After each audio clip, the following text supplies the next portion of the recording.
Thank you, Chair, Commissioner. Dnes je deň, kedy máme dobrú správu, pretože posúvame ochranu detí pred sexuálnym násilím o krok ďalej, teda tu aspoň v parlamente. Tresty pre predátorov budú prísnejšie a budú presnejšie. Ako sme počuli, rušíme aj premlčaciu lehotu pre trestné činy sexuálneho zneužívania detí.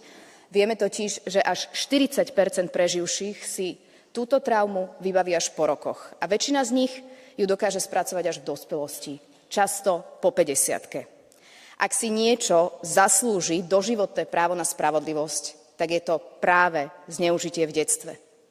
Viac liniek pomoci, dostupnejšia zdravotná starostlivosť aj rizika umelej inteligencie, to všetko je v týchto nových pravidlách a som rada, že som sa na ich tvorbe spolupodieľala aj ja, pretože autenticky verím, že to je úloha nás v politike.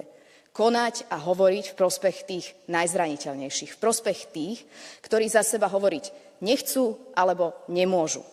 Verím, že pri tejto legislatíve sa to v parlamente podarilo, verím, že si to uvedomuje aj komisia a dúfam, že si to uvedomuje aj dnes chýbajúca rada, pretože ak v tom nebudeme spolu, tak deti sklameme.